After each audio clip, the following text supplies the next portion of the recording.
Saya terlahir dari keluarga yang sederhana. Ketika saya berusia 5 tahun, ibu saya meninggal akibat melahirkan. 1 tahun kemudian, ayah saya pergi merantau ke Kalimantan. Dan ayah saya menikah lagi. Saya memiliki 2 adik dari ibu kedua saya. Selama saya kecil, saya selalu bersama dengan kakek saya dan nenek. Selama saya bersama kakek dan nenek, saya selalu merasa sedih karena saya rindu dengan kedua orang tua saya. Tetapi saya mengetahui bahwa ibu saya sudah meninggal dan ayah saya pergi meninggalkan saya. Ketika saya kelas 6 SD, nenek saya yang membesarkan saya meninggal. Dan di situ saya sangat kecewa. Mengapa orang yang saya sayangi pergi meninggalkan saya? Dan saya tinggal bersama kakek saya. Lalu ketika saya masuk SMK, di awal semester saya masih merasakan bagaimana belajar dengan baik. Di semester kedua, saya mulai bergaul dan mulai mengikuti pergaulan bersama teman-teman di luar sana. Akibat pergaulan yang saya lakukan, saya mengalami sedikit permasalahan di dalam sekolah. Ketika saya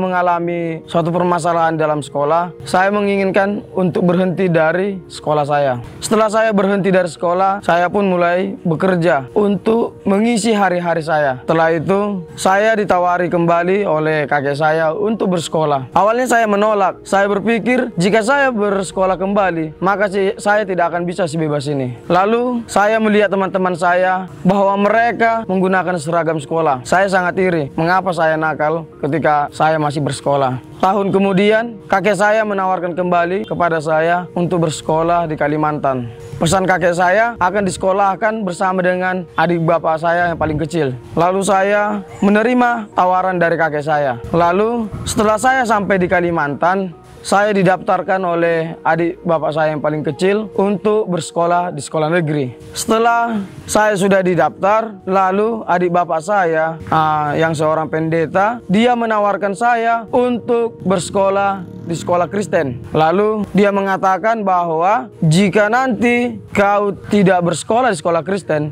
maka kau tidak akan mengenal kebenaran firman Tuhan. Lalu adik bapak saya yang seorang pendeta ini membawa saya ke rumahnya untuk dimasukkan ke sekolah Kristen. Setelah saya bersama dengan adik bapak saya seorang pendeta, saya mulai mengikuti dia beribadah. Setelah 5 tahun, saya tidak pernah menginjak ke gereja. Dan setelah saya sudah didaftarkan ke sekolah Advent, saya merasa bahwa saya sangat senang. Karena ketika saya didaftarkan di situ, sekolahnya memiliki asrama. Dan saya mengingat kembali bagaimana ketika saya kecil, saya selalu diajak renungan pagi bersama dengan kakek saya. Mulai saat itu, saya mulai mendalami akan firman Tuhan. Saya mulai pergi pelayanan dan pergi untuk beribadah. Saya percaya Tuhan memiliki rencana lain untuk mengubah hidup saya. Dan saya juga percaya Tuhan selalu menyertai saya. Walaupun saya dari kecil tidak memiliki mama, tetapi saya percaya bahwa Tuhan selalu bersama dengan saya. Saya ingin membagikan satu ayat Alkitab kepada kita semua. Terdapat di dalam Lukas pasal 18 ayat 27. Kata Yesus, apa yang tidak mungkin bagi manusia, mungkin bagi Allah.